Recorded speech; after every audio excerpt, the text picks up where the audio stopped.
रोजाना सबसे पहले ये रिश्ता क्या कहलाता है सीरियल देखने के लिए हमारे चैनल को सब्सक्राइब करें। एपिसोड के स्टार्टिंग में हम देखते हैं अबीरा अपने घर के पास आ जाती है। यहाँ पर वो औरत बोलती है कि देख बेटा तेरा घर आ गया है। अबीरा बोलती है नहीं नहीं, मैं अरमान के सामने नहीं जा सकती, मुझे उसके सामने जाने में डर लग रहा है। वो औरत बोलती है कैसी घबराहट कैसा डर, देख बेटा देवी माँ तेरे साथ है और साक्षात यहाँ आई है। बेटा तू तो बस अब आगे देख। अबीरा बोलती है मैं अपनी प्रॉब्लम्स की वजह से बस काफ़ी ज़्यादा घबराई हुई थी, मैंने आपको अपने घर का एड्रेस भी नहीं बताया, लेकिन आप लोग मुझे फिर भी मेरे घर पर ले आए। लेकिन कैसे? वो औरत मटका ले लेती है। वो बोलती है कि देवी माँ हमारे साथ थी तो फिर हम लोग अपनी मंजिल से रास्ता कैसे भटक सकते थे। हम वैसे भी देवी माँ के दर्शन करके अपने गांव की तरफ लौट रहे थे, लेकिन देखो देवी माँ की वजह से ही तो हम तुमसे टकराए, अगर उनकी मर्जी नहीं होती तो हम आपस में नहीं टकराते। बेटा देवी माँ तुझे कुछ देना चाहती है। अबीरा बोलती है क्या देना चाहती है। वो औरत बोलती है ये अपना आशीर्वाद तुम्हें देना चाहती है। वो बोलती है देखो बेटा देवी माँ को तो तेरे घर आकर बस पूजा करानी थी, देखो ये यहाँ आ गई। अबीरा बोलती है मुझे चढ़ावा देना चाहिए। वो औरत बोलती है बेटा तू अपनी सारी चिंता माता के चरणों में रख दे, सब कुछ ठीक हो जाएगा। अबीरा देखती है कि काका और पीटर दोनों यहीं पर है। अबीरा दौड़कर उनके पास आती है, बोलती है काका आप यहाँ पर क्या कर रहे हो। यहाँ पर काका पीटर की तरफ देखने लग जाते हैं। अबीरा बोलती है बताओ क्या हुआ। अबीरा बोलती है अरमान कहाँ पर है। इसके बाद वो अरमान को ढूंढने लग जाती है। आगे हम पोदार हाउस का सीन देखते हैं। दादी सा बोलती है अगर उस दिन अरमान दिशा से माफ़ी मांग लेता तो सब ठीक हो जाता, लेकिन उसने माफ़ी नहीं मांगी। माहिरा बोलती है और ना ही कभी वो माफ़ी मांगेंगे। बिल्ली फैमिली ने अगर कोई मिस्टेक नहीं की है तो वो बिना मिस्टेक के माफ़ी नहीं मांगेंगे। बिग दादी आपको पता है क्या पापा की फेवरेट स्टोरी क्या है। उनके स्कूल में 10 में से सिर्फ 0 मार्क्स आए थे तो उन्होंने उसको 8 बनाने की कोशिश की, लेकिन वो आपके सामने पकड़े गए। जब उनको दूध पीने के लिए बोला जाता था तो वो कभी झूठ बोलते थे कि उन्होंने दूध पी लिया है, तभी भी वो पकड़े जाते थे। वो अगर झूठ बोलकर फ्रेंड्स की पार्टी में जाते थे तब भी वो पकड़े जाते थे। सोचो ना उनके दिल में कितनी ज़्यादा होप होगी कि जो झूठ है वो दादी साहब पकड़ लेगी, लेकिन नहीं, आपने तो उनकी हिम्मत को ही तोड़ दिया। मायरा सब लोगों की तरफ देखती है, बोलती है कि इन सब लोगों ने मुझे हर्ट किया है, लेकिन बिग दादी आपने मुझे डिसअपॉइंट किया है। मुझे ये लगता था कि इस घर की आप सबसे ज़्यादा स्मार्ट पर्सन हो, लेकिन नहीं बिग दादी आप तो बिल्कुल भी स्मार्ट नहीं हो, झूठ नहीं पकड़ पाई। काजल बोलती है कि मायरा अपनी बिग दादी से ऐसे बात मत करो। मायरा बोलती है तो फिर आप लोग भी मेरे पेरेंट्स से ऐसे बिहेव नहीं कर सकते। मेरे पापा इतने ज़्यादा स्वीट है कि वो चुपचाप ही घर छोड़कर चले गए होंगे, लेकिन मैं चुप नहीं रहूँगी। माहिरा बोलती है बिग दादी आपने और आप सब लोगों ने मेरे पापा के साथ चीटिंग की है। बिग दादी मुझे लगता था कि आप तो फैमिली को जोड़ कर रखने वाली हैं, लेकिन नहीं, आपने तो अपने हाथों से ही परिवार को तोड़ दिया। दादी साहब बोलती है हाँ कभी कभी सच का साथ देने के लिए ऐसे फैसले लेने पड़ते हैं। माहिरा बोलती है नहीं बिग दादी, आप ऐसा बोलकर अपने बारे में अच्छा अच्छा फील नहीं कर सकती, क्योंकि इस बार आपने सच का साथ नहीं दिया। दादी साहब बोलती है माहिरा। इधर मुक्ति बोलती है दादी आंटी मैं भी कुछ बोलूँ, उसके बाद आप मुझे और माहिरा हम दोनों को साथ ही डांट दीजिएगा। मुक्ति बोलती है बिग दादी आपने सच में इस बार रोंग किया है, आपने सच का साथ नहीं दिया। आर्यन बोलता है कि मुक्ति तुम शुरू मत हो जाओ, वैसे भी भैया ने बहुत बड़ी गलती की है। मुक्ति आर्यन के पास आती है। वो बोलती है कि मुझसे किस्मत ने मेरे पापा को छीन लिया था, फिर मुझे अंकल मिले, मैं उनको अंकल बोलकर ही खुश थी, लेकिन उन्होंने मुझे खुद बोला कि मैं उनको पापा बोलूं। वो बहुत अच्छे से जानते हैं कि गर्ल्स की रिस्पेक्ट कैसे की जाती है। उन्होंने कभी भी किसी पर हाथ नहीं उठाया है और ना ही उठा सकते। दादिशा बोलती है दिशा झूठ बोल रही है क्या। माहिरा बोलती है कि हाँ 100% ये झूठ ही बोल रही हैं। माहिरा बोलती है आप ही ने मुझे बताया था कि दादू तो हमेशा अपनी जॉब में बिजी रहते थे, पापा को तो आपने, दादी ने और फिर बुआ दादी इन लोगों ने मिलकर ही पाल पोस कर बड़ा किया है। पापा को मैंने, ब्रो ने और मम्मा ने, हम लोगों ने नज़दीक से देखा है और हमें पता है वो वुमेंस की कितनी ज़्यादा रिस्पेक्ट करते हैं। मुक्ति बोलती है पापा इतने ज़्यादा इमोशनल है कि जिस मूवी में वुमेंस पर जुल्म हो रहा होता है पापा से वो देख ही नहीं चाहती। माँ बताती है कि पापा पहले डोमेस्टिक वायलेंस पर, डाउरी पर, इन सब चीज़ों पर प्रैक्टिस किया करते थे ताकि वो केस लड़ सके और जीत सके। माहिरा बोलती है पापा ने कभी भी मम्मा की सक्सेस से जेलस फील नहीं किया, मुझ पर और ब्रो पर बिना गलती के किसी भी बात की साउट नहीं किया। वो सब लोगों की इतनी रिस्पेक्ट करते हैं, लेकिन फिर भी आपको ऐसा लग रहा है कि पापा ने दिशा चाची पर हाथ उठाया। मनोज बोलता है अच्छा अरमान गलत नहीं है, लेकिन हमारे पास जो प्रूफ है वो गलत है। माहिरा बोलती है कि हाँ गलत है। इधर दादी सा बोलती है इसका मतलब दिशा और जो भी सबूत है वो सब गलत है। माहिरा बोलती है रोंग, अगर आप ये सब बोल रही हो और भगवान जी भी आकर मुझे बोल देना कि पापा ने ये किया है तो भी मैं यही बोलूँगी कि मेरे पापा ने ऐसा कुछ नहीं किया।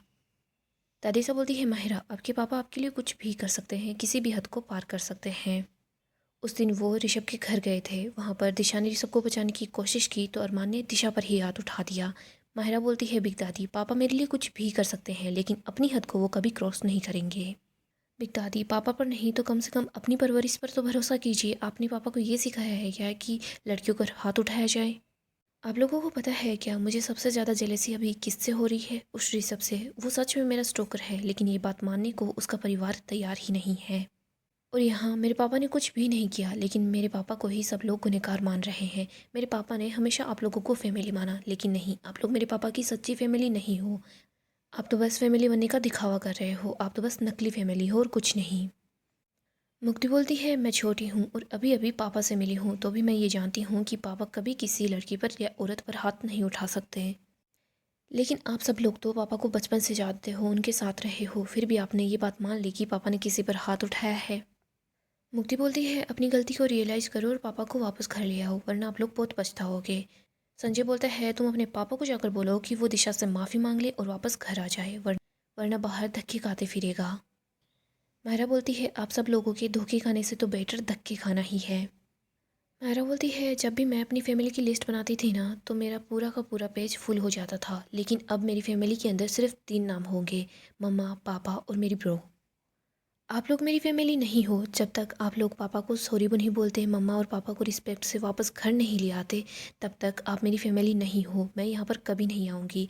मेरा तो दिमाग ख़राब हो गया था कि मैं आज यहाँ आ गई, लेकिन आज के बाद मैं और ब्रो भी यहाँ कभी नहीं आएंगे। बाय बाय नकली फैमिली। माहिरा मुक्ति को लेकर वहाँ से चली जाती है। घर के सब लोग काफ़ी ज़्यादा परेशान होते हैं। आगे हम अबीरा को देखते हैं जो घर में अरमान को ढूंढ रही होती है। तभी अबीरा को अरमान का लिखा हुआ लेटर दिखता है जिस पर लिखा होता है I am so sorry Abira. Abira काफ़ी परेशान हो जाती है, वो बाहर की तरफ आती है। तभी यहाँ पर माहिरा और मुक्ति पहुँच जाती है जो दोनों अबीरा को गले लगा लेती है। माहिरा बोलती है सॉरी मम्मा, अगर आपको डांटना है तो मुझे डांट लो लेकिन ब्रो को कुछ मत बोलना। मैं पोदार हाउस जा रही थी तो इसने मुझे रोकने की कोशिश की। माहिरा बताती है कि जब ये घर से निकल रही थी तो मुक्ति ने बोला था मुझे पता है तू कहाँ जा रही है। मुक्ति बोलती है तुझे पता है ना माँ ने और पापा ने वहाँ जाने से मना किया है। माहिरा बोलती है पता है लेकिन रीज़न तो नहीं पता है ना। माहिरा बोलती है सब लोगों के बात छुपाने की वजह से ये लोग भी सफ़र कर रहे हैं और हम लोग भी सफ़र कर रहे हैं, हमारी भी तो पढ़ाई डिस्टर्ब हो रही है। मुक्ति बोलती है बट माँ पापा ये चाहते हैं कि हम लोग पढ़ाई करें। माहिरा बोलती है मैं वही करने जा रही हूँ, वो मेरा घर है, बचपन से वह वहीं पली बढ़ी हूँ, मैं वहाँ पढ़ाई करने जा रही हूँ और कुछ नहीं। माहिरा अबीरा को ये भी बताती है कि ये मुझे वापस लाने के लिए पोदार हाउस पे चली गई थी लेकिन मैंने ही इसको वहाँ रोकने की जिद की, इसको वहाँ रोक भी लिया। मुक्ति बोलती है सॉरी माँ, जब दादी आंटी आपको डांट रही थी तो बंदर ने कुछ तो किया लेकिन मैं तो वहाँ बस चुपचाप खड़ी रही, मैंने आपका साथ नहीं दिया। मायरा बोलती है यहाँ पर आने का रियल रीजन भी हमें पता चल गया। वो बोलती है मम्मा आपने हमें सच क्यों नहीं बताया। अबीरा बोलती है हम लोग नहीं चाहते थे कि आप अपने पापा को गलत समझो। माहिरा और मुक्ति बोलती है बिल्कुल भी नहीं। माहिरा बोलती है पापा कहाँ पर है, हमने उनसे भी बदतमीजी की थी, उन्होंने हमसे सच छुपाया, हमें उनसे बात करनी है। अबीरा बोलती है पापा किसी काम से बाहर गए हैं। अबीरा परेशान सी होती है। इधर माहिरा देखती है कि यहाँ पर तैयारियाँ चल रही है। माहिरा बोलती है ये किस चीज़ की तैयारियाँ हैं। अबीरा बताती है कि देवी माँ की पूजा के लिए तैयारियां चल रही है। अबीरा अरमान को देख रही होती है तभी उसको सामने अरमान दिख जाता है। अबीरा दौड़कर अरमान के पास आती है। माहिरा और मुक्ति भी अरमान को देख लेती है, वो भी वहीं रुक जाती है। इधर अबीरा अरमान को बोलती है कि तुम कहाँ चले गए थे। अरमान बोलता है सॉरी। अबीरा बोलती है कि हाँ, पहले नोट पर भी सॉरी लिखते हो, बार बार सॉरी बोलते भी रहते हो, तुम ऐसी हरकतें ही क्यों करते हो। माहिरा और मुक्ति अरमान और अबीरा की बात सुन रहे होते हैं। अबीरा बोलती है कि तुम नोट पर सॉरी लिखकर मुझे छोड़कर जाने वाले थे। तुम मुझे छोड़कर जाने की कैसे सोच सकते हो। अच्छा ठीक है, तुम्हें मुझे छोड़कर जाना है ना तो चले जाना, एक बार बस तुम ठीक हो जाओ फिर चले जाना। या फिर तुम मुझे झेल नहीं सकते, मुझे कुछ दिनों के लिए तो झेल सकते हो, या फिर ये मुश्किल हो रहा है। अरमान बोलता है नहीं अबीरा, तुम तो मेरी पूरी दुनिया हो, मैं तुम्हें छोड़कर कैसे जा सकता हूँ। अबीरा बोलती है तुम कहाँ जाने वाले थे, अब देखना मैं डॉक्टर से यही बोलूँगी कि वो तुम्हें और ज़्यादा स्ट्रॉन्ग दवाइयाँ दे दे। अबीरा और मुक्ति बोलती है दवाइयाँ। इसके बाद वो वहाँ से चली जाती है। इधर अरमान और अबीरा बात कर रहे होते हैं। अबीरा बोलती है अरमान अब तुम मुझे बताओ तुम कहाँ जाने वाले थे। अरमान बोलता है मैं पोदार हाउस जा रहा था दिशा से माफ़ी मांगने के लिए। अबीरा बोलती है क्या। आगे हम दिशा को देखते हैं। दिशा बोल रही होती है कि मेरे एक झूठ की वजह से अरमान भैया को क्या कुछ फेस करना पड़ रहा है, अबीरा भाभी को भी क्या कुछ सुनना पड़ा, माहिरा मुक्ति की भी ऐसी हालत हो गई है। क्या मेरे एक झूठ की वजह से यही सब कुछ चलता रहेगा। मुझे किसी न किसी को तो सच बताना होगा वरना मैं तो गिल्ट में ही मर जाऊंगी। तानिया को देखते हैं जो क्रिस के लिए गिफ्ट पैक कर रही होती है। यही सोच रही होती है बेचारी अबीरा को आज क्या क्या सुनना पड़ा है, वो भी सिर्फ मेरी वजह से। मैं घर वालों को संभाल नहीं पाई, उन लोगों ने माहिरा मुक्ति को भी क्या कुछ बोला है। तानिया सोचती है मैं उन बच्चियों की मदद नहीं कर पाई लेकिन जब मेरे बच्चे होंगे तो फिर मैं उनकी कैसे मदद कर पाऊंगी। तान्या गिफ्ट को पैक कर रही होती है, तभी यहाँ पर दिशा आती है उसकी हेल्प करवाने के लिए। तान्या बोलती है कि क्रिस का गिफ्ट मैं खुद से पैक कर लूँगी, तुम जाकर वो काम करो जो तुम्हें करना चाहिए, जाकर सब लोगों को सच बता दो। दिशा वहीं बैठी रहती है। तान्या बोलती है कि तुम क्या प्रूफ करने की कोशिश कर रही हो, मैं तुम्हें जाने के लिए बोल रही हूँ लेकिन तुम नहीं जा रही, तुम इतनी अच्छी हो, अगर तुम इतनी ही अच्छी हो ना तो फिर जाओ सबको सच बता दो। और अगर तुम इतनी अच्छी होती ना तो तुम अरमान भैया पर ऐसा इल्ज़ाम कभी नहीं लगाती। दिशा बोलती है मुझे आर्यन के फ़ोन के सारे पासवर्ड पता है, आपको क्रिस भैया के फ़ोन के पासवर्ड पता है? तान्या बोलती है मुझे नहीं पता। दिशा बोलती है भैया की इतनी उल्टी सीधी हरकतों के बाद भी आप उन पर भरोसा करती हैं? तान्या बोलती है कि क्रिश बदल रहा है, वो मुझ पर और हमारे रिश्ते पर ध्यान दे रहा है। दिशा सोच रही होती है लेकिन क्रिस भैया सिर्फ आपको धोखा दे रहे हैं और कुछ नहीं। दिशा सोचती है अरमान भैया का सच बाहर आएगा ना तो सब लोग मुझसे नफरत करेंगे, लेकिन मैं क्रिस भैया का सच तो सबके सामने ला सकती हूँ। तान्या बोलती है तुम मुझसे कुछ बोलना चाहती हो तो बोल दो। दिशा बताने लगती है, तभी यहाँ पर क्रिश पहुँच जाता है। वो बोलता है कि बाबू तुम रेडी हो ना? तान्या बोलती है मैं तो रेडी हूँ। दिशा यहाँ से चली जाती है। क्रिश बोलता है ये यहाँ क्यों आई थी और ये जो गिफ्ट पड़ा है ये? तान्या बोलती है कि ये गिफ्ट दिशा लेकर आई थी आर्यन के लिए, मैं उसको देकर आती हूँ, यही भूल गई। दिशा जा रही होती है, तभी तान्या उसके पास आ जाती है। वो बोलती है कि तुम मुझे बताओ तुम मुझसे क्या कहना चाह रही थी। दिशा बोलती है भाभी आई विश कि ये कभी सच नहीं होता और ये मनुष्य खबर मुझे आपको ना देनी होती। तान्या बोलती है बोलो क्या बात है। दिशा बताती है कि क्रिस भैया का किसी के साथ अफेयर चल रहा है। ये सुनकर तान्या काफ़ी ज़्यादा परेशान हो जाती है। आगे हम फिर से अरमान और अबीरा को देखते हैं। अबीरा बोलती है क्यों? अरमान बोलता है मुझे लगा मैं तुम पर बर्डन बन गया हूँ। अबीरा बोलती है अरमान बोलता है ऐसा मुझे लगता था, लेकिन फिर मैं जब पौधार हाउस की तरफ जा रहा था तो रास्ते में मुझे तुम मिल गई, तुम इन लोगों के साथ थी। यहाँ अबीरा बोल रही थी कि माहिरा, मुक्ति, अरमान सब लोग पौधार हाउस में कितने खुश थे, लेकिन मेरी वजह से सब कुछ खराब हो गया। अबीरा तुझे मेडल बना लेना चाहिए और उस पर ये लिखवाना कि पनौती ऑफ द ईयर। तभी यहाँ टेम्पो आ जाता है। अरमान भी सबके साथ टेम्पो में बैठ जाता है। यहाँ पर वो लोग बात कर रहे होते हैं कि इनका घर कौन सा है। अरमान बोलता है कि आप हमें हमारे घर छोड़ दीजिए, रास्ता मैं बता दूंगा। इधर हम मायरा और मुक्ति को देखते हैं जो घर में होती है। मुक्ति बोलती है कि माँ को पूछना चाहिए था ना पापा को क्या हुआ है। मायरा बोलती है अच्छा तुम्हें लगा है कि मम्मा बता भी देती, जैसे उन्होंने फैमिली मैटर हमें नहीं बताया था वो ये भी कुछ नहीं बताती, हमें उसके बारे में भी खुद पता करना पड़ा है, अब ये भी खुद पता ही करना पड़ेगा। माहिरा और मुक्ति सारे डॉक्यूमेंट्स चेक करी होती है। फिर मुक्ति सोचती है कि मैं जाकर टेम्पो में चेक करती हूँ, हो सकता है माँ ने वहाँ छुपाया होगा ताकि हम लोग वो देख ना पाएँ।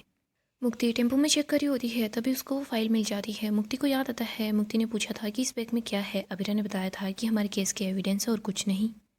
मुक्ति वो फाइल लेकर माहिरा के पास पहुंच जाती है। वो बोलती है कि पापा की मेडिसिन वाली फाइल। माहिरा जैसे ही उसको खोल कर दिखती है तो माहिरा को पता चलता है कि अरमान को ब्रेन ट्यूमर है। माहिरा और मुक्ति ये दोनों भी काफ़ी ज़्यादा परेशान हो जाती है। इधर हम अरमान और अबीरा को देखते हैं। अबीरा बोलती है तुमने मुझे देखा और तुम रुक गए।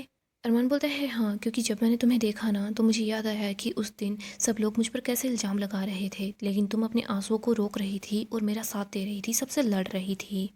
अरमान बोलता है मैंने तुम्हारी स्माइल देखी तो मुझे याद आया कि तुम मेरी बीमारी का दर्द छुपा कर भी बस जानबूझकर स्माइल करती हो। मैंने तुम्हारे हाथ देखे तो मुझे याद आया जब भी मैं लड़खड़ाता हूँ तो तुम मुझे कैसे संभाल लेती हो।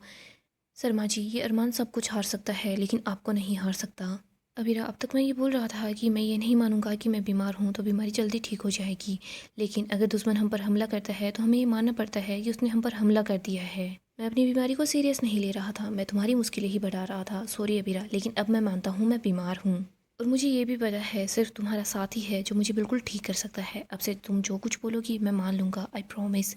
सो गाइस डेली अपडेट के लिए हमारे चैनल को सब्सक्राइब करें, साथ ही साथ वीडियो को लाइक भी कर दें। गाइस नेक्स्ट एपिसोड काफ़ी ही ज़्यादा इंटरेस्टिंग होने वाला है। नेक्स्ट एपिसोड में हम देखेंगे अबीरा पोदार हाउस पहुंच जाती है। यहाँ पर वो वकील के कपड़े पहन कर आती है। दादी जैसे ही उसको देखती है तो बोलती है कि बोलिए वकील साहिबा, आप यहाँ पर वकील की ड्रेस में आई हैं, इसका मतलब कोई ना कोई काम ही होगा, बताइए आप यहाँ क्यों आई हैं। अबीरा के पास नोटिस होता है। अबीरा वो नोटिस क्रिस को पकड़ा देती है, उसको बताती है कि क्रिश बंसल मेरी क्लाइंट तानिया रायजादा तुम्हें डाइवोर्स देना चाहती है, अगली मुलाकात हमारी कोर्ट में होगी। अबीरा की ये बात सुनकर सब लोग काफ़ी ज़्यादा हैरान होते हैं। इधर हम देखते हैं तानिया के सामने सारा सच आ जाता है कि क्रिस उसको धोखा दे रहा है। यहाँ पर तानिया दिशा को बोलती है कि दिशा मैं तुम्हारी बात क्यों मान लूँ। दिशा बोलती है भाभी आप बोल रहे हो ना कि अरमान भैया पर मैंने झूठा इल्ज़ाम लगाया है। हाँ मैंने उन पर झूठा इल्ज़ाम लगाया है, लेकिन मैंने ये सब कुछ अपने ऋषभ को बचाने के लिए किया है। लेकिन मैं ये भी सच बोल रही हूँ कि क्रिश भैया का अफेयर चल रहा है। मैं ये बात किसी और को नहीं बता सकती, सिर्फ आपको बता रही हूँ। तान्या बोलती है मैं तुम्हारी बातों पर भरोसा नहीं करूँगी, मैं तुम्हारी बातों में नहीं आऊँगी। दिशा बोलती है भाभी आप मानो या ना मानो, लेकिन आपको मैं सच बता रही हूँ, मैं झूठ नहीं बोल रही। यहाँ पर क्रिस का सारा सच तान्या के सामने आ ही जाता है। तान्या सोचती है कि क्रिस मेरे साथ ऐसा कैसे कर सकता है। सो दोस्तों, नेक्स्ट एपिसोड काफ़ी ज़्यादा इंटरेस्टिंग होगा। अपडेट के लिए आप हमारे चैनल को सब्सक्राइब करें, साथ ही साथ वीडियो को लाइक भी कर दें।